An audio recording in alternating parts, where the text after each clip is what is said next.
이야기 시작에 앞서 댓글로 여러분이 계신 곳을 알려주시면 반갑게 인사드리겠습니다. 자, 그럼 이야기 시작하겠습니다. 병석에 누워 계신 친정아버지에게 수술비로 고작 300만 원을 보냈을 뿐인데 내 명의로 된 신용카드를 매달 긁어대며 사모님 행세를 하던 시어머니는 내 뺨을 후려쳐 귀에서 이명이 들리게 만들고는 내 코앞에 삿대질을 하며 집안 돈 빼돌리는 도둑년이라고 욕을 퍼부었다. 옆에서 찍소리 하나 못하고 찌질하게 서 있는 남편을 보니 헛웃음만 나왔다. 이 집 전세금이며 매달 들어가는 생활비, 도대체 누가 벌어오는 건지 그 인간들은 잊어버린 걸까? 어머니가 그토록 집안 돈을 아까워하시니 오늘부터 단 한 푼도 가져갈 생각 마시길. 그녀의 휴대폰에 신용카드 정지 안내 문자가 날아간 순간 그 콧대 높던 시어머니는 진짜 지옥이 무엇인지 뼈저리게 깨닫게 되었다. 키보드에서 손가락을 떼는 순간 사무실 책상 위에 놓인 휴대폰이 요란하게 진동하기 시작했다. 액정 화면에는 서울대학교 병원 응급실 번호가 깜빡이고 있었다. 통화 버튼을 누르며 고개를 돌리자 다국적 기업 인수합병 재무제표를 장시간 들여다본 탓에 목뼈에서 미세하게 우두둑하는 소리가 났다. 수화기 너머로 들려오는 간호사의 목소리는 전파를 거치고도 응급실 특유의 팽팽한 긴장감을 고스란히 담고 있었다. 아버지의 급성 심근경색으로 당장 스텐트 시술을 해야 하며 당장 필요한 수술비 청구 금액이 300만 원이라는 내용이었다. 나는 일말의 망설임도 없이 통화 화면을 내리고 은행 앱을 켰다. 화면 위로 손가락을 빠르게 움직여 외국계 기업 수석 디렉터인 내 급여 통장에서 병원 법인 계좌로 단숨에 300만 원을 이체했다. 화면 중앙에 이체 완료를 알리는 녹색 체크 표시가 떠오르는 것을 보며 나는 강남 빌딩 23층의 티 없이 맑게 여과된 항온 공기를 깊게 들이마셨다. 그러고는 휴대폰을 책상 위에 뒤집어 놓고 다시 복잡한 영문 계약서로 시선을 돌렸다. 이 돈은 내게 보름치 성과급에 불과했지만 아버지를 즉시 수술실로 모실 수 있는 자격을 얻었으니 그걸로 충분히 가치 있는 일이었다. 하지만 내게는 너무나도 당연했던 이 일이 이틀 뒤 벌어진 황당무계한 촌극의 도화선이 되고 말았다. 토요일 오후 시댁의 공기에는 언제나 묵은 마늘 냄새와 찌든 기름 냄새가 뒤섞여 배어 있었다. 싱크대에는 설거지거리가 산더미처럼 쌓여 탁해진 물 위로 시뻘건 고추장 기름이 둥둥 떠다녔다. 나는 테두리가 이미 까맣게 변색된 노란 고무장갑을 끼고 수세미를 쥔 채 점심때 먹고 남은 생선구이 접시를 기계적으로 닦아내고 있었다. 거실에서는 텔레비전의 요란한 소리가 들려왔다. 시누이는 소파에 양반다리를 하고 앉아 코미디 예능 프로그램을 보며 남의 눈치 따위는 보지 않는다는 듯 껄렁하게 박장대소를 터뜨렸다. 시아버지는 1인용 안락의자에 앉아 내가 방금 깎아 올린 과일 접시를 들고 과일을 씹으며 텔레비전에 나오는 정치인들을 향해 손가락질을 해대고 있었다. 그리고 내 남편 정민재. 이 전형적인 구급말단 공무원은 마치 뼈를 발라낸 연체동물처럼 길쭉한 소파 반대편에 널브러져 입을 벌린 채 코를 골고 있었다. 방금 전 밥을 다 먹고 자기 수저조차 치우지 않은 채 그 자리에 바로 뻗어버린 것이다. 나는 불평하지 않았다. 결혼 3년 차. 이것은 매주 주말마다 반복되는 고정 스케줄이나 다름없었다. 안방 문이 벌컥 열렸다. 시어머니 조 여사의 발소리가 거실 마루바닥을 쿵쿵 울리며 평소와 달리 몹시 다급하게 다가왔다. 나는 뒤돌아보지 않고 밥그릇 바닥에 눌어붙은 말라비틀어진 밥알을 떼어내는데 집중하고 있었다.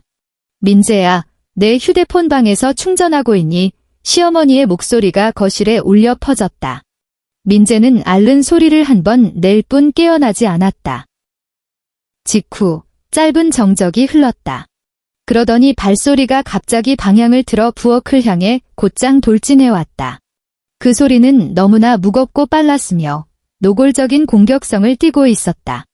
방금 물로 헹궈낸 접시를 식기 건조대에 올려놓고 미처 고개를 돌리기도 전에 엄청난 힘이 내 오른쪽 어깨를 우악스럽게 낚아챘다. 나는 그 힘에 속수무책으로 끌려 몸을 휙 돌렸다. 좁은 부엌 공간에 소름 끼치도록 찰지고 날카로운 뺨 때리는 소리가 벼락처럼 터졌다. 내 고개는 한쪽으로 꺾여 돌아갔고 왼쪽 뺨에서 순식간에 불에 댄 듯한 극심한 고통이 번져갔다. 손에 쥐고 있던 수세미가 탁한 싱크대 물속으로 툭 떨어지며 물보라를 일으켰고 더러운 물방울들이 내 얼굴로 튀었다. 고막 깊은 곳에서 찢어질 듯한 이명이 울리며 거실 텔레비전의 웃음소리마저 집어삼켰다. 야! 이 도둑년아! 시어머니의 이목구비는 극도의 분노로 일그러져 있었다. 그녀의 손에는 민재의 휴대폰이 꽉 쥐어 있었고 환하게 켜진 화면에는 가족 생활비 공용 통장의 출금 알림 내역이 버젓이 떠 있었다. 내년이 감히 우리 민재가 뼈 빠지게 벌어온 돈을 훔쳐다가 내일 모레 죽어가는 내 예비한테 갖다 바쳐? 거실은 순식간에 찬물을 끼얹은 듯 쥐죽은 듯 고요해졌다. 텔레비전에서 흘러나오는 웃음소리만이 이 기괴한 상황에 우스꽝스러운 배경음악처럼 울려 퍼졌다. 나는 뺨을 맞아 고개가 돌아간 자세 그대로 싱크대 가장자리에 맺힌 뗏물방울 하나를 응시했다. 입안 점막이 치아에 쓸려 터진 탓에 혀끝에서 비릿한 쇳내음이 은은하게 퍼져나갔다. 너 미쳤어. 무려 300만 원이야. 시어머니의 목소리는 이미 찢어져 있었다. 그녀는 마치 잔뜩 독이 오른 암사자처럼 가슴을 거칠게 헐떡였고 당장이라도 내 눈통을 찌를 듯이 손가락질을 해댔다. 우리 민재가 매일 관청에서 상사들 눈칫밥 먹어가며 뼈가 부서져라 벌어온 피 같은 돈을 시어미한테 묻지도 따지지도 않고 친정에다 빼돌려?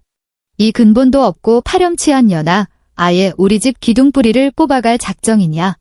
시아버지는 손에 들고 있던 과일 포크를 내려놓았지만 자리에서 일어나지는 않은 채 미간을 잔뜩 찌푸리고 이쪽을 쳐다볼 뿐이었다.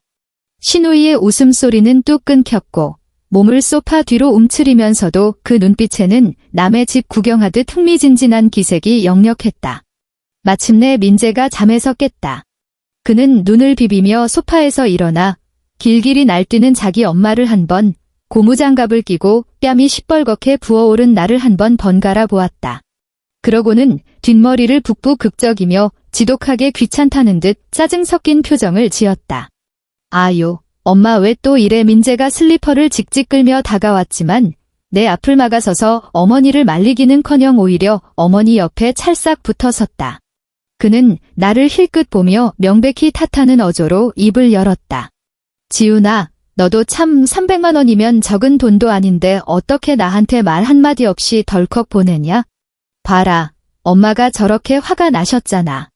만약 예전의 지훈이었다면 이쯤에서 닭똥 같은 눈물을 뚝뚝 흘리며 고개를 푹 숙였을 것이다.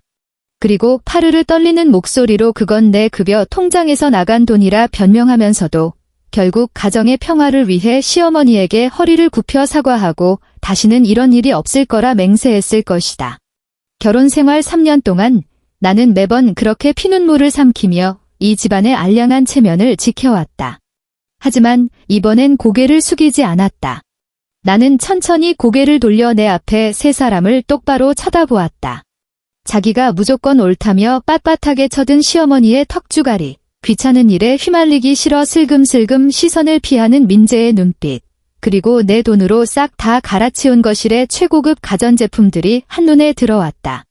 위장 밑바닥에 커다란 얼음 덩어리를 삼킨 것처럼 서늘한 한기가 식도를 타고 올라와 평소 같으면 습관적으로 지어 보였을 비굴한 화해의 미소를 꽁꽁 얼려버렸다. 내 안에서 무언가 임계점을 넘어 부글부글 끓어오르고 있었다. 나는 몸을 돌려 고무장갑을 낀 손으로 냉장고 문을 확 열어젖혔다. 차가운 냉기가 확 뿜어져 나왔다. 나는 생수 한 병을 꺼내 뚜껑을 비틀어 열었다. 장갑 때문에 손놀림이 둔해져 물이 조금 튀어 손등 위로 흘러내렸다. 나는 고개를 젖히고 차가운 얼음물을 단숨에 벌컥벌컥 목구멍으로 쏟아부었다. 차디찬 물줄기가 식도를 거칠게 씻어내리며 흉곽 속에서 당장이라도 터져버릴 것 같던 시뻘건 불덩이를 강제로 억눌렀다. 나는 텅 빈 생수병을 찌그러뜨려 옆에 있는 쓰레기통에 툭 던져 넣었다. 플라스틱이 구겨지며 내는 날카로운 빠직 소리가 쥐죽은 듯 고요한 부엌의 정적을 갈랐다. 나는 표정 하나 변하지 않고 시어머니를 응시했다. 어머니의 내 목소리는 아주 작았고 감정의 동요 따위는 티끌만큼도 찾아볼 수 없었으며 단 한치의 떨림도 없었다. 이 소름 끼치도록 비정상적인 평온함의 시어머니도 흠칫 놀란 기색이었다. 연세가 드시더니 기억력도 함께 감퇴하셨나 봅니다. 나는 말을 내뱉으며 오른쪽 고무장갑의 손가락 끝을 쥐고 조금씩 벗겨내기 시작했다. 민재 씨 9급 공무원이에요. 매달 4대 보험 떼고 나면 실수령액이 200만 원도 채 안 된다고요.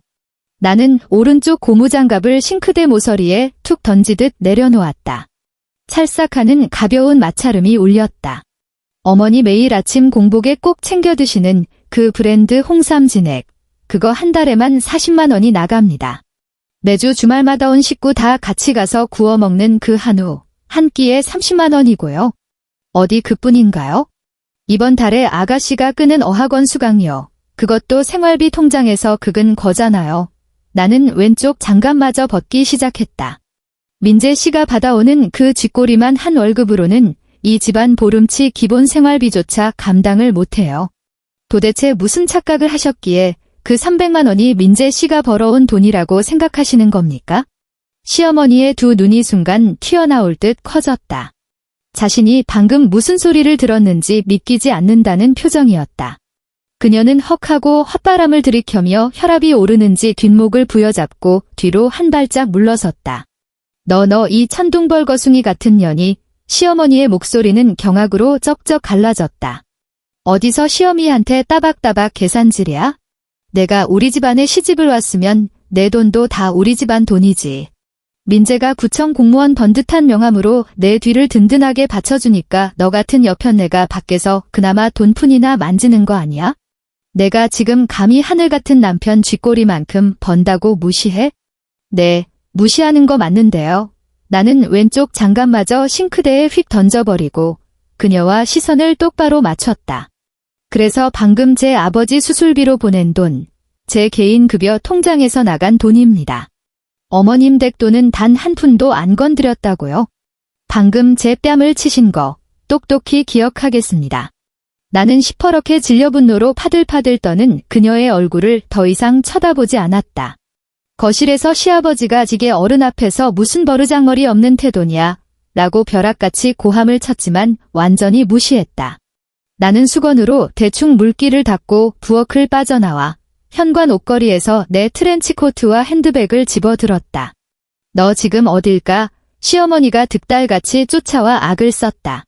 내년이 감히 이 집 문턱을 한 발짝이라도 넘어봐라. 오늘 내 앞에 무릎 꿇고 손이 발이 되도록 싹싹 빌지 않으면 2번 다시 이 집에 발 들일 생각 꿈에도 마. 나는 하이힐에 발을 구겨넣고 현관문을 활짝 열어젖혔다. 지훈아 잠깐만. 그제야 사태의 심각성을 깨달은 민재가 허둥지둥 맨발로 현관 타일을 밟으며 뛰쳐나와 내 손목을 덥석 낚아챘다. 복도 센서 등이 환하게 켜졌다. 민재는 목소리를 죽인 채 여전히 이 상황을 대충 무마하려는 비굴한 표정으로 애원하듯 속삭였다. 너 그냥 한 번만 굽히고 들어가면 안 돼? 엄마 성격 괄괄한 거 내가 하루 이틀 겪는 것도 아니잖아. 집안 체면을 봐서라도 그냥 내가 어머니한테 죄송하다고 해. 너 이러고 덜컥 나가버리면 이웃 사람들이 보고 뭐라고 하겠냐? 나는 천천히 고개를 숙여 내 손목을 쥔 그의 손을 내려다보았다. 손톱 밑에는 아까 먹은 치킨 기름때가 꼬질꼬질하게 끼어 있었다. 극도로 역겨운 생리적 구역질이 울컥 치밀어 올랐다. 나는 반대쪽 손을 들어 아주 느릿느릿 그러나 뼈가 으스러질 만큼 강한 힘으로 그의 손가락을 하나하나 뜯어냈다. 민재는 아픔을 참지 못하고 반사적으로 손을 놨다. 집안 체면, 나는 평생 치열하게 살아본 적이라곤 없어 토실토실하게 살이 오른 그의 얼굴을 보며 입꼬리를 비틀어 냉소를 지었다. 이제부터 그 잘난 집안 체면, 당신들 힘으로 알아서 지켜보든가. 나는 미련 없이 돌아서서 하이힐 굽소리를 올리며 계단을 걸어 내려갔다. 등 뒤로 현관문 앞에 선 시어머니의 앞다구니와 무언가 문틀에 박살나며 깨지는 소리가 들려왔다. 나는 단 한 번도 뒤돌아보지 않았고 발걸음을 멈추지도 않았다. 길가에 갓 정차한 택시 뒷좌석에 올라타고 차 문이 닫히는 순간 세상의 모든 소음이 완벽하게 차단되었다. 기사님은 목적지를 확인한 후 부드럽게 서울의 빽빽한 차량 행렬 속으로 차를 몰았다. 한강 양옆으로 늘어선 화려한 불빛들이 차창 밖으로 쏜살같이 스쳐 지나갔고 유리에 비친 현란한 빛의 일렁임 속으로 내 왼쪽 뺨에 선명하게 부어오른 붉은 손자국이 비쳤다. 나는 그 붉은 자국에 손을 대지도 단 한 방울의 눈물도 흘리지 않았다. 가방에서 휴대폰을 꺼내자 액정에 서늘한 불빛이 어두운 택시 뒷좌석을 밝혔다. 은행 앱에 접속해 최고 등급 VIP 전용 페이지를 열었다. 나는 그 길고 거대한 자산 숫자들을 여유롭게 넘기며 정확하게 가족카드 관리 탭을 찾아냈다. 목록에는 끝자리가 7782번인 신용카드가 등록되어 있었다. 결혼 첫 해, 시어머니가 밖에 나가서 차라도 한 잔 마시려면 사돈댁 얼굴에 먹칠할 순 없잖니라는 핑계를 대며 내게 끈질기게 졸라받아간 카드였다. 매달 한도는 200만 원. 지난 3년 동안 이 카드의 한도가 꽉 차지 않은 달은 단 한 번도 없었다. 나는 상세 설정에 들어가 붉은색의 해당 카드 정지 버튼 위에 손가락을 올렸다. 티끌만 한 망설임도 없이 그 버튼을 눌렀다. 시스템에서 끝자리 7782번 가족카드를 정말로 정지하겠냐는 확인 메시지를 띄웠다. 이 작업은 즉각적으로 효력이 발생한다는 안내와 함께였다. 나는 곧바로 확인을 눌렀다. 화면 한가운데에 완료를 뜻하는 녹색 체크 기호가 떠올랐다. 이어서 신용카드 페이지를 빠져나와 자동이체 관리 메뉴로 들어갔다. 목록 최상단에는 매월 1일 정민재라는 이름의 계좌로 꼬박꼬박 송금되던 150만 원의 용돈 내역이 자리 잡고 있었다. 그깟 9급 공무원 월급으로는 직장 후배들에게 밥 한 끼 사주며 선배 노릇하기에도 턱없이 부족했기에 나는 남편의 알량한 기를 살려주려고 계속 이런 식으로 그를 뒷바라지해왔다. 해당 내역을 선택하고 망설임 없이 삭제 버튼을 눌렀다. 자동이체 설정이 취소되었다는 안내 문구가 떴다.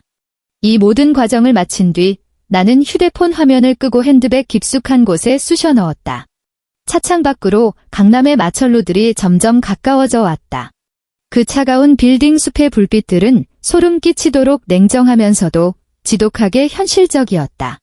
아주 순수하고 짙은 피로감이 물밀듯 밀려왔다. 하지만 그 피로의 밑바닥에는 모든 더러운 거품이 거친 후 드러난 날선 칼날 같은 서늘한 통쾌함이 자리 잡고 있었다. 다음 날 월요일. 오전 내내 이어지던 다국적 화상회의는 오후 2시가 되어서야 끝이 났다. 마침내 회의실을 빠져나와 개인 집무실로 돌아오자 비서가 시원한 아이스 아메리카노 한 잔을 가져다 주었다. 나는 커피를 집어들어 한 모금 마시며 책상 위에 둔 휴대폰 화면을 가볍게 톡 쳤다. 잠금 화면에는 알림이 숨막힐 정도로 빽빽하게 쌓여 있었다. 가장 위쪽에 자리한 것은 은행에서 보낸 문자 메시지들이었다. 결제 거절 안내였다. 끝자리 7782번 가족카드로 현대백화점 VIP 라운지 카페에서 15만 6천 원을 결제하려다 실패했다는 내용이었다. 거절 사유는 해당 카드가 발급사에 의해 정지되었기 때문이라고 적혀 있었다. 문자가 도착한 시간은 오후 1시 15분, 그리고 1시 16분이었다. 나는 그 순간의 풍경을 머릿속으로 너무나도 선명하게 그려낼 수 있었다. 필시 시어머니는 평소 월요일처럼 내가 사준 진주 목걸이를 목에 떡하니 걸고 교회에서 허세 부리기 좋아하기로 소문난 권사님 무리를 대동한 채 백화점 최고층 전망 좋은 자리를 꿰차고 앉아 있었을 것이다. 그리고 일부러 계산서를 자기 앞쪽으로 끌어당기며 아주 무심한 듯 교만한 어투로 이렇게 짓거렸겠지. 오늘은 내가 쏠게요. 우리 며느리가 다른 건 몰라도 시어미 챙기는 깍듯함 하나는 최고잖아. 그러면 계산원은 두 손으로 카드를 받아 결제기에 한번 긁고 미간을 찌푸리며 다시 한번 긁었을 것이다. 마지막으로 계산원은 한치의 온기도 없는 철저히 직업적인 미소를 띤 채 카드를 시어머니 앞으로 밀어주며 말했을 것이다. 고객님, 이 카드는 현재 정지된 상태입니다. 혹시 다른 결제 수단 있으신가요? 그 순간 교회 권사님들의 눈빛이 묘하게 변하며 그녀에게 쏠렸을 테고 시어머니의 얼굴 표정은 서서히 굳어지다 못해 산산조각이 났을 것이다. 결국 도저히 숨길 수 없는 당혹감과 끔찍한 수치심이 그녀를 덮쳤으리라. 그 가소롭고 불쌍한 허영심의 민낯이 까발려지는 순간 시어머니의 손은 파들파들 떨리고 있었을 게 분명했다. 휴대폰 화면을 더 내려보니 은행 문자 바로 밑에 부재중 전화가 50통 넘게 쌓여 있었다. 발신자는 전부 조 여사였다. 나는 커피잔을 책상에 내려놓았다. 바로 그때 휴대폰이 다시 요란하게 진동하며 그녀의 이름이 화면에 떠올랐다. 나는 번쩍이는 그 이름을 10여 초간 가만히 내려다보다가 검지손가락을 뻗어 측면 볼륨 버튼을 눌러 벨소리를 무음으로 꺼버렸다. 전화를 받지도 끊지도 않았다. 그저 그 수신 화면이 소리 없이 화면 위에서 펄떡거리도록 내버려 두었고 이내 연결 시간이 초과되어 화면이 새까맣게 꺼질 때까지 가만히 지켜보았다. 30분 뒤 업무용이 아닌 개인 번호로 전화가 걸려왔다. 이번엔 민재였다. 구청 안에서 사람 없는 으슥한 구석을 찾아 숨어든 게 틀림없었다. 통화가 연결되자마자 일부러 짓눌러낸 다급하고 거친 숨소리가 고스란히 전해졌다. 지훈아, 너 대체 무슨 짓을 저지른 거야? 민재의 목소리는 당장이라도 울음을 터뜨릴 듯 찌질했다. 내 카드 왜 다 막혔어? 방금 신입들 데리고 커피 사주러 갔다가 결제가 안 돼서 개망신 당했잖아. 직원들이 다 쳐다보는데 내가 얼마나 쪽팔렸는지 알아? 빨리 카드 정지 당장 풀어. 나는 인체공학적으로 설계된 최고급 사무용 의자 등받이에 몸을 깊숙이 기대고 빙글 돌아 통유리창 너머로 펼쳐진 서울의 번화한 도심 풍경을 내려다보았다. 민재 씨, 내 목소리는 창밖의 유리창보다도 차갑고 매끄러웠다. 당신이 뼈 빠지게 벌어온 돈이나 훔쳐가는 도둑년 주제에 당신 재산을 관리할 자격은 없는 것 같아서요. 너 지금 무슨 헛소리를 하는 거야? 어제 일은 엄마가 심하셨어. 내가 대신 사과할 테니까 됐지? 빨리 정지 풀어. 후배들 밖에서 기다리고 있단 말이야. 오늘부터 당신이 번 그 월급으로 당신 힘으로 한번 살아봐. 나는 그의 찌질한 핑계를 단칼에 잘라내며 티끌만한 억양의 변화도 없이 차분하게 말했다.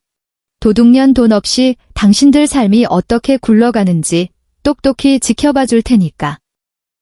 나는 그가 입을 벙긋할 틈도 주지 않고 통화 종료 버튼을 꾹 눌러버렸다. 그러고는 연락처로 들어가 남편의 번호마저 차단 목록에 쳐넣어버렸다. 그날 밤 서울에는 추적추적 가랑비가 내렸다. 나는 내가 혼자 얻어둔 강남구의 보안 철저한 최고급 전세 아파트로 돌아왔다. 각 잡힌 정장을 벗어 던지고 아주 뜨거운 물로 오랫동안 샤워를 했다. 쏟아지는 물줄기가 몸에 들러붙어 있던 끈적한 피로를 말끔히 씻어냈고 어제 뺨에 남아있던 마지막 통증의 감각마저 흐릿하게 지워버렸다. 나는 와인잔에 붉은 와인을 따라 들고 거실 통유리창 앞으로 다가갔다. 거실 탁자 위에 던져둔 휴대폰 액정은 몇 초가 멀다 하고 쉴 새 없이 번쩍이고 있었다. 다가가서 알림창을 쓱 훑어보았다. 부재중 전화 99통. 발신자는 전부 조 여사였다. 부재중 전화 외에도 확인하지 않은 메시지가 수십 통이나 쌓여 있었다. 열어보지 않아도 뻔했다. 처음에는 이 독사 같은 년, 감히 내 친구들 앞에서 나를 개망신을 줘 라며 길길이 날뛰는 쌍욕이었을 테고 그 다음에는 당장 카드 정지 풀어라 라는 강압적인 명령, 그리고 지금쯤이면 극도의 공포와 당혹감이 뒤섞인 다급한 추궁으로 바뀌어 있을 것이 분명했다. 그들은 이제야 뼈저리게 깨닫기 시작한 것이다. 자신들의 고상하고 윤택한 생활을 지탱해온 진짜 기둥이 허황된 시댁의 체면 따위가 아니라 내가 피땀 흘려 벌어다 바친 실체하는 돈이었다는 사실을. 나는 잔을 들어 와인을 한 모금 머금었다. 떫은 마디 혀끝에 감돌다인에 지나고 묵직한 단마디로 번져나갔다. 휴대폰을 집어들고 설정에 들어가 방에 금지 모드를 켰다. 화면이 순식간에 새까맣게 죽어버리며 그 미쳐 돌아가는 세상과의 연결고리가 완벽하게 끊어졌다. 나는 휴대폰을 테이블에 다시 내려놓고 거실 조명을 모두 껐다. 안방으로 들어가 암막 커튼을 빈틈없이 치고는 최고급 매트리스가 깔린 푹신한 침대에 몸을 뉘었다. 오늘 밤엔 밤새 허리가 끊어지도록 붙여야 할 제사상전 무더기도 없었고 새벽 3시에 목이 마르다며 물을 떠오라는 시아버지의 호통도 없었으며 아침 6시면 귀신같이 차려내야 하는 7가지 반찬 따위도 없었다. 나는 두 눈을 감고 결혼생활 3년을 통틀어 가장 깊고 달콤하며 기나긴 숙면의 세계로 빠져들었다. 내일 아침이 밝으면 이 아파트 현관문 밖으로 진짜 거대한 폭풍이 들이닥칠 것임을 나는 너무나도 잘 알고 있었기 때문이다. 그리고 이번에 날 선 칼자루를 쥐고 있는 사람은 바로 나였다. 아침 6시 45분 후 평소라면 민재가 구청에 출근하려고 씻고 준비할 시간이었다. 하지만 나는 안방 침대가 아니라 거실 소파에 여유롭게 앉아 있었다. 한 손에는 에스프레소 머신에서 갓 뽑아낸 짙은 아메리카노가 들려 있었고 찻잔을 통해 손바닥으로 전해지는 따스한 온기가 새벽의 서늘한 공기를 기분 좋게 밀어냈다. 눈앞의 탁자 위에는 투명한 L자형 파일이 두툼하게 놓여 있었다. 어젯밤 내가 새벽까지 눈을 부릅뜨고 꼼꼼하게 정리해둔 서류들이 가득 담겨 있었다.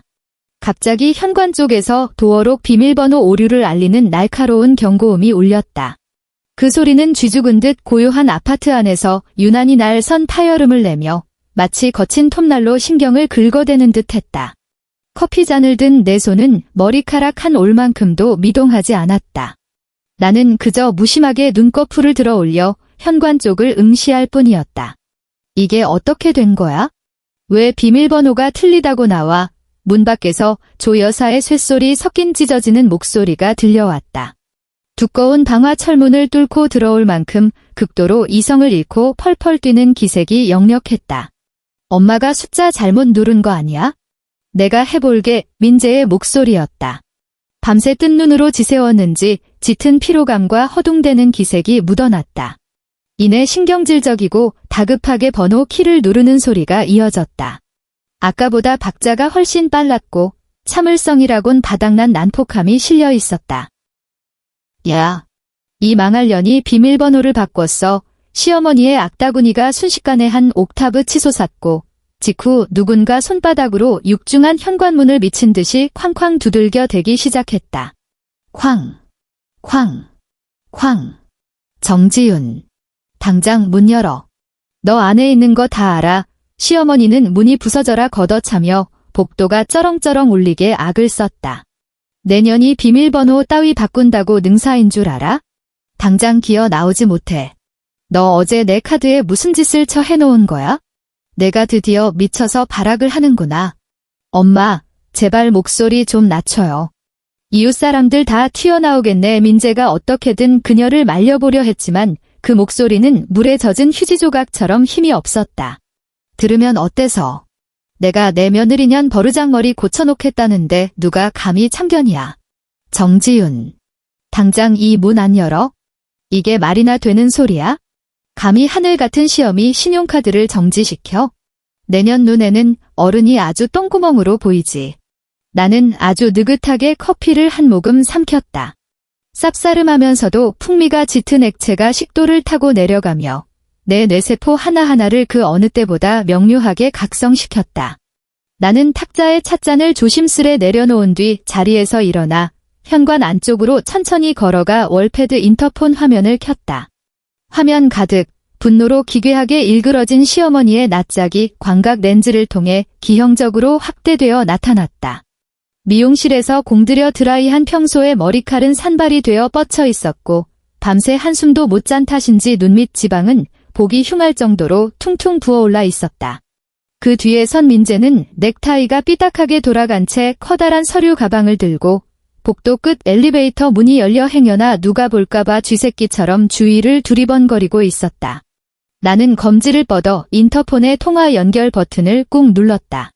어머님, 지금 텔레비전에서 한창 아침 뉴스를 하고 있는 시간인데요. 복도에서 계속 그렇게 남의 집문을 때려 부술듯이 소란을 피우신다면 저로서는 일일이에 전화를 걸어 주거침입 미수 및 층간소음 업무방해죄로 경찰을 부를 수밖에 없습니다. 현관문 밖 스피커를 타고 흘러나간 내 목소리는 소름이 끼치도록 차갑고 단 한 가닥의 감정마저 메말라 있었다. 문을 부수듯 두드리던 소리가 뚝 끊겼다. 시어머니는 고개를 번쩍 치켜들고 현관문 카메라를 뚫어질 듯 노려보았다. 너 지금 뭐라고 했어? 경찰. 시어머니는 헉하고 헛바람을 들이켜더니 이내 더 큰 목소리로 악을 썼다. 내가 내 시험이야. 여긴 내 아들 집이고 내가 감히 나를 경찰에 신고해? 당장 문 열지 못해. 당장 들어가서 그 주둥아리를 찢어버릴 테니까. 경찰뿐만이 아닙니다. 옆집에 사시는 서울고등법원 판사 사모님도 아마 어머님 소란에 벌써 깨셨을 겁니다. 나는 화면 속에서 어깨를 움찔하며 굳어버린 민재의 모습을 지켜보며 차분하게 말했다. 제가 옆집 초인종을 눌러서 가정폭력 양형 기준이라도 여쭤봐 드릴까요? 문 밖은 쥐죽은 듯 고요해졌다. 마이크를 통해 시어머니의 거칠고 쌕쌕거리는 숨소리만이 희미하게 넘어올 뿐이었다. 나는 통화 버튼에서 손을 떼고 그 아래에 있는 문 열림 버튼으로 손가락을 옮겼다.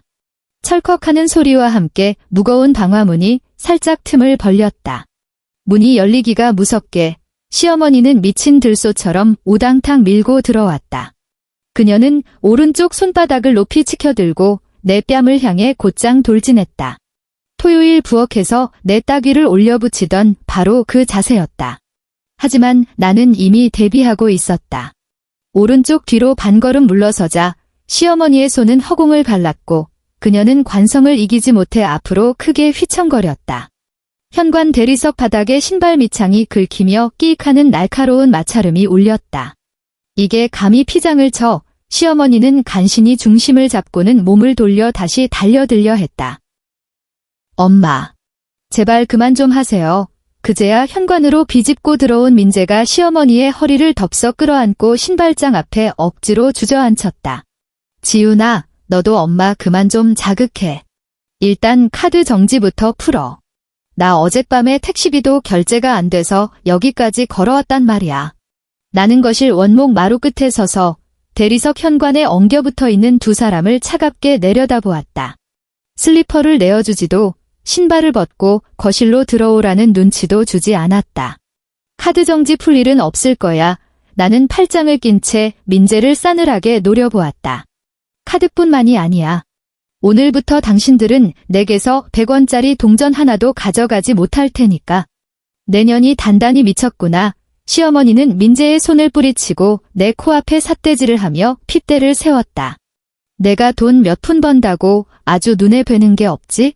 우리 민재 공무원 타이틀이 내 뒤를 받쳐주지 않았으면 밖으로 놔두는 여편네가 대체 뭐 대수라고.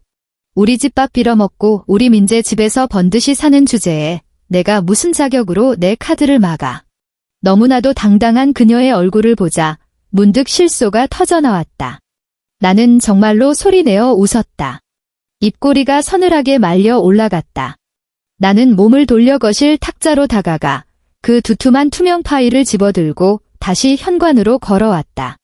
그리고 신발장 위에 파일을 탁 소리가 나게 내리쳤다. 말을 하려면 똑바로 알고 하세요. 내 시선은 시어머니를 지나쳐 곧장 민재에게 꽂혔다. 민재 씨, 구청에서 매일 서류 뭉치 들여다보는 사람이니 이 정도는 볼 줄 알겠지. 민재는 움찔하며 나와 신발장 위의 파일을 번갈아 보았다. 그는 머뭇거리며 손을 뻗어 첫 페이지를 넘겼다. 그것은 날짜, 항목, 금액별로 꼼꼼하게 분류된 개인 재무 지출 내역서였다. 한눈에 들어오도록 엑셀 컬러 그래프로 특별히 작업해 둔 것이었다. 첫 번째 항목, 나는 손가락을 뻗어 표의 첫째 줄을 짚었다. 조정숙 여사님. 지난 3년간 매달 칼같이 긁어댄 가족카드 대금 200만 원, 거기다 1년에 2번씩 간 일본 여행 추가 경비. 3년 총합 8,500만 원. 시어머니의 안색이 변했다. 그녀는 옆으로 다가가 보려고 했지만 파일을 쥔 민재의 손은 이미 덜덜 떨리고 있었다. 두 번째 항목원의 손가락이 아래로 미끄러졌다. 아가씨 어학원 수강료, 요가 레슨비, 그리고 매달 강남 피부과에 결제해둔 정액권. 3년 총합 4,200만 원. 세 번째 항목.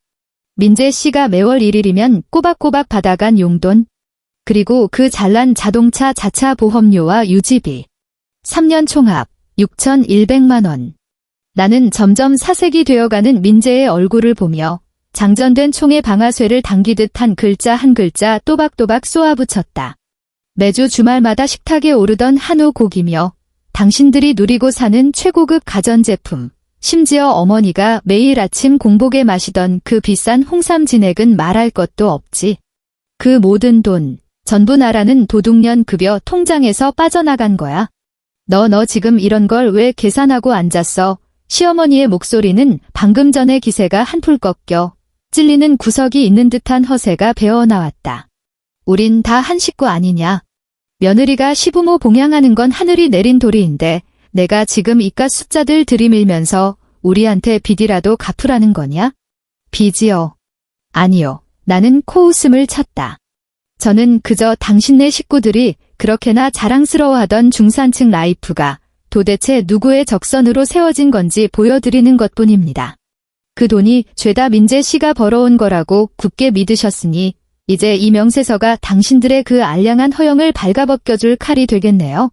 나는 파일의 두 번째 페이지를 넘겨 푸른색 표지가 덮인 정식 서류를 하나 뽑아 민재의 코앞에 불쑥 내밀었다.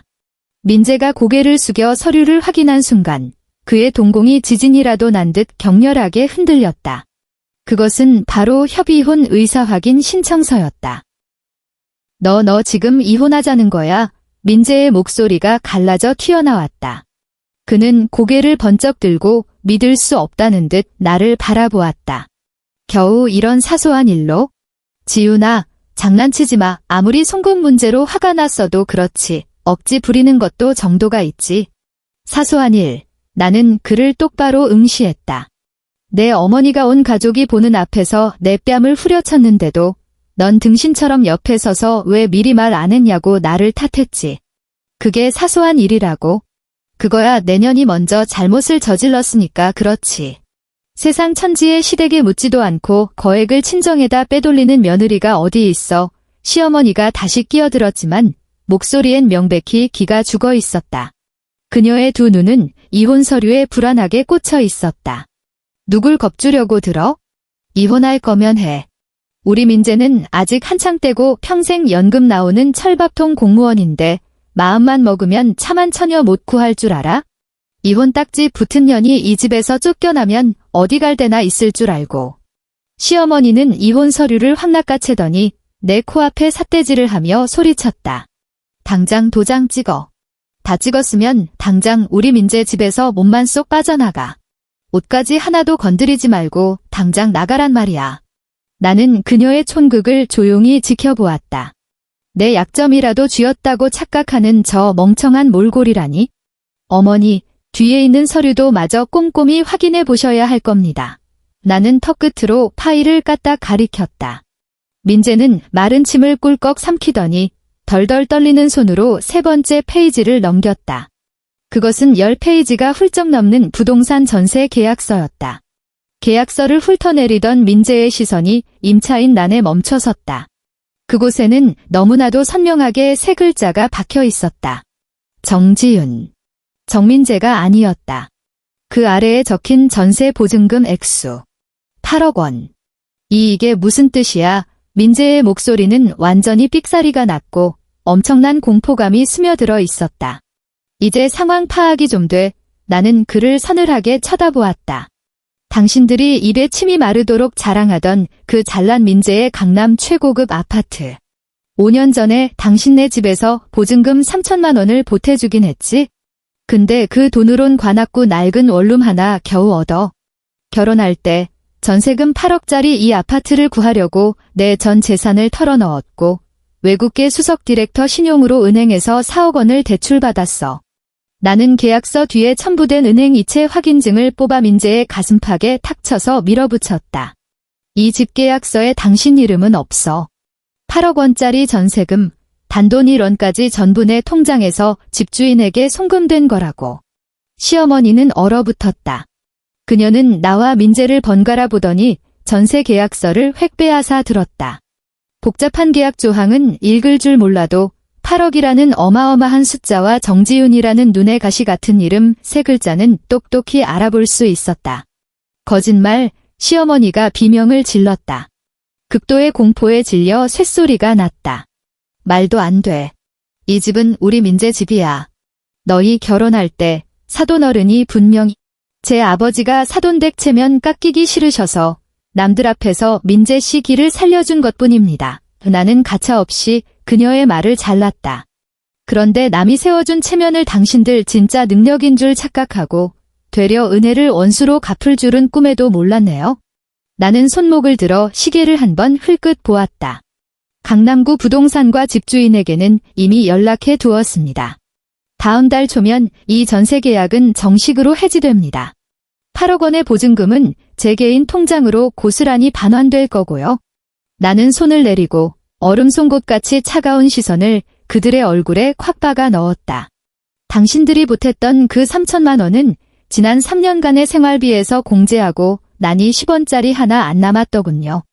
다시 말해, 제가 이 해지 신청서에 사인만 하면 다음 달에 당신네 식구들은 그날가 빠진 짐짝을 싸들고 서울 길바닥에 나앉게 된다는 뜻입니다. 거실의 공기가 일순간 쫙 빨려나간 듯 숨이 막혔다. 시어머니는 마른 땅에 내동댕이 쳐진 물고기처럼 입을 뻐끔거리며 목구멍으로 컥컥하는 기괴한 소리를 냈다. 그녀의 손에서 계약서가 대리석 바닥으로 스르륵 떨어졌다.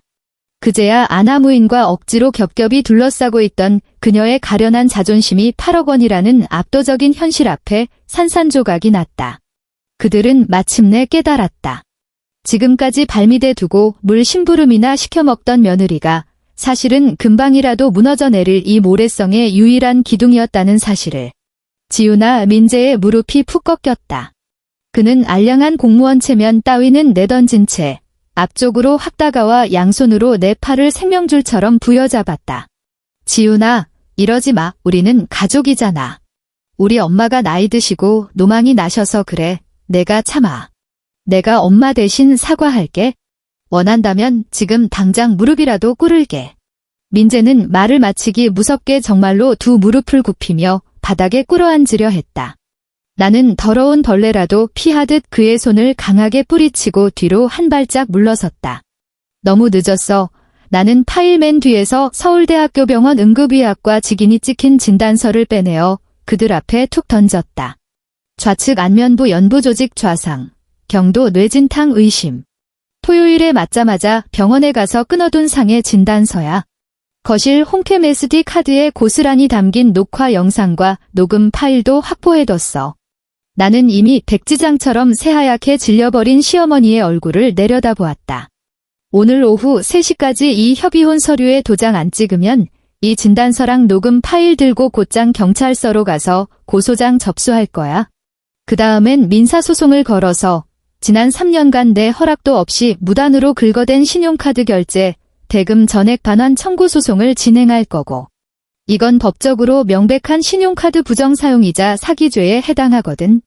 당장 전셋집에서 쫓겨나는 건 둘째치고 가족의 형사사건 때문에 민재씨 그 잘난 구청 철밥통 자리도 온전히 보전하긴 힘들걸. 내 목소리는 낮았지만 내뱉는 글자 하나하나가 그들이 맹신하던 콧대 위에 거대한 바위처럼 내리꽂혔다. 안 돼, 그건 안 돼. 시어머니는 결국 무너져 내렸다.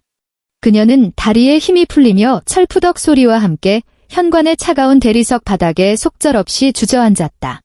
불과 몇 분 전만 해도 내 입을 찢어놓겠다며 길길이 날뛰던 조 여사는 이제 진흙탕에 처박힌 꼴로 엎드려 있었다. 그녀는 눈물 콧물을 범벅으로 흘리며 양손으로 바닥을 더듬대다가 이내 내 종아리를 죽일 듯이 꽉 끌어안았다. 며느라. 우리 예쁜 지우나. 시어머니는 뼛속 깊은 공포에 덜덜 떨며 손바닥이 발이 되도록 싹싹 빌기 시작했다. 이 애미가 100번 1000번 잘못했다. 내가 노망이 나서 눈깔이 획 돌았었나 보다. 나를 때려 내 뺨을 쳐라. 아니 10대 100대를 쳐도 원망 안 하마. 제발 우리 한 번만 용서해 다오. 전세금 빼면 우리는 다 길바닥에 나앉는다. 내가 그 돈 다 가져가면 시애비랑 시누이는 당장 어디 가서 살란 말이냐. 우리 민재는 너 없으면 못 살아. 그녀는 내 바짓가랑이에 얼굴을 마구 비벼대며 엉엉 우는 와중에도 자기 손바닥으로 자기 뺨을 철썩철썩 때리기 시작했다. 찰싹, 찰싹. 뺨 때리는 소리가 경쾌하게 울렸지만 내게는 그저 구역질이 날 뿐이었다. 민재도 그 옆에 무릎을 꿇고 앉아 두 손으로 얼굴을 감싸쥔 채 오열했다. 지훈아, 내가 이렇게 빌게. 3년 동안 부부로 산정을 생각해서라도 제발 마지막으로 한 번만 기회를 줘. 나는 내 다리에 매달린 시어머니를 무표정하게 내려다보았다. 바지 옷감을 파고드는 그녀의 손가락 악력은 소름 끼치도록 셌다. 문득 지난 토요일, 이토록 무악스러운 소나기 힘으로 내 어깨를 우악스럽게 낚아채 싱크대에서 돌려 세운 뒤 내 뺨을 사정없이 후려치던 그 순간이 떠올랐다. 위장이 쥐어짜이듯 메스꺼움이 치밀어 올랐다. 나는 오른쪽 다리를 들어 올렸다. 그리고 단 1초의 망설임도 없이 하이힐을 신은 발로 시어머니의 손을 소름 끼칠 만큼 매몰차고 강하게 걷어찼다. 시어머니는 아! 하고 단말마의 비명을 지르며 뒤로 나자빠졌다. 나는 그 틈을 타 뒤로 두어 걸음 물러나 그들과의 거리를 완벽하게 벌렸다. 어머님, 나는 바닥에 널브러져 바들바들 떠는 흉한 몰골을 차갑게 내려다보며 한겨울 칼바람 같은 목소리로 말했다. 내 비싼 집 마루바닥 더럽히지 마시죠. 그리고 이제부터는 며느리가 아니라 정지훈 씨라고 부르세요. 나는 미련 없이 돌아서서 거실 쪽으로 걸어갔다. 오후 3시 서초동 가정법원 앞에서 봅니다. 시간 맞춰 안 오시면 그때는 곧바로 형사재판 법정에서 뵙게 될 겁니다.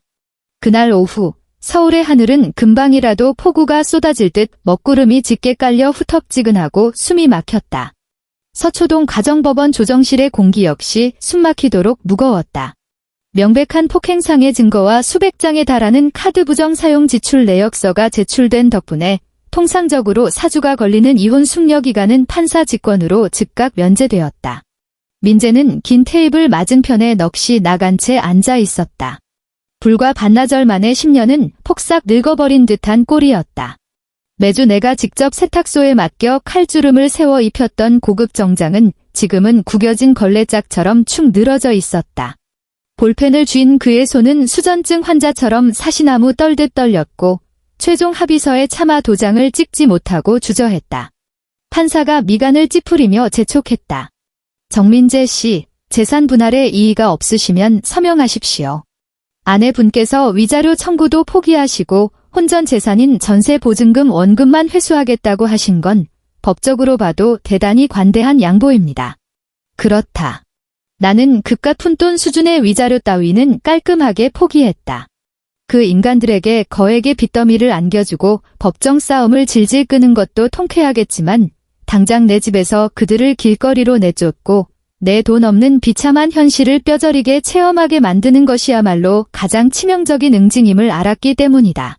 민재는 벌겋게 핏발이 선 눈으로 나를 올려다보았다. 입술을 달싹거리며 무언가 애원하려는 듯했다.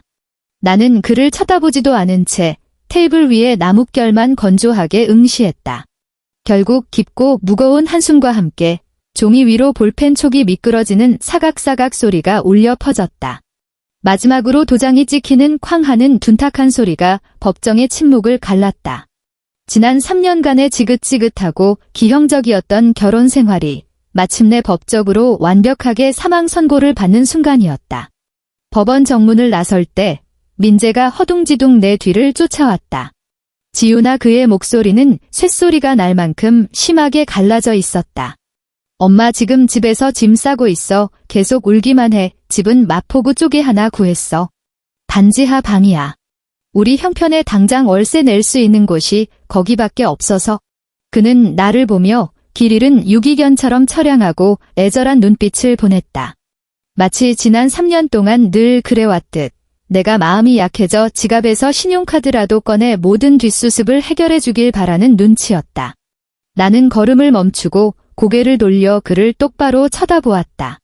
그래서 나는 그의 동공 깊은 곳을 응시했다. 뭐, 이삿짐 센터라도 불러줄까? 비용은 당신 다음 달 쥐꼬리만 한 월급에서 깔까? 민재의 안색은 순식간에 잿빛으로 허물어졌다. 그는 멍하니 입을 벌린 채 단 한마디도 대꾸하지 못했다. 나는 획 돌아서서 구두굽 소리를 경쾌하게 울리며 내 차를 향해 걸어갔다. 차 문을 여는 순간 핸드백 안에서 휴대폰이 웅하고 울렸다. 꺼내서 확인해보니 은행에서 온 알림이었다. 내 개인 계좌로 8억 원이 성공적으로 입금되었다는 반가운 메시지였다. 적요란에는 전세 보증금 반환이라고 선명하게 적혀 있었다. 나는 끝없이 이어진 숫자 0의 행렬을 여유롭게 감상한 뒤 화면을 끄고 차 시동을 걸었다. 엔진의 부드러운 진동이 온몸을 기분 좋게 감쌌다. 7월 말, 서울에는 올해 들어 가장 길고 지루한 장마가 찾아왔다. 일주일 내내 쏟아지는 폭우에 도시 전체가 불쾌하고 끈적한 습기로 가득 찼다. 한강 수위가 위험 수준으로 불어났고 뉴스에서는 연일 저지대 침수 피해 상황을 속보로 쏟아내고 있었다. 금요일 저녁, 나는 맡고 있던 대형 프로젝트를 성공적으로 마무리하고 일찍 퇴근했다. 강남에 있던 그 넓은 아파트로 돌아가지는 않았다. 그 집은 이미 보름 전에 새 세입자를 구해 깔끔하게 정리했다. 지금 나는 여의도의 전망 좋은 고층 한강뷰 아파트에 살고 있다. 평수는 넓지 않지만 이 집의 모든 공간은 오롯이 내 것이다. 뜨거운 물로 샤워를 한 뒤 몸에 착 감기는 부드러운 실크 홈웨어로 갈아입고 아일랜드 주방으로 향했다. 냉장고에서 최고급 메로구이용 생선 한 토막을 꺼내 바다소금과 통후추만 살짝 갈아 올린 뒤 오븐에 넣었다. 번거롭게 차려야 하는 7가지 밑반찬도 전날 밤부터 핏물을 빼고 푹푹 고아야 하는 사골 국물도 없었다. 오직 신선한 식재료가 익어가는 순수한 냄새만이 고요한 부엌을 가득 채웠다. 바로 그때 대리석 아일랜드 식탁 위에 놓아둔 휴대폰 화면이 번쩍 빛났다. 저장되지 않은 낯선 번호였다.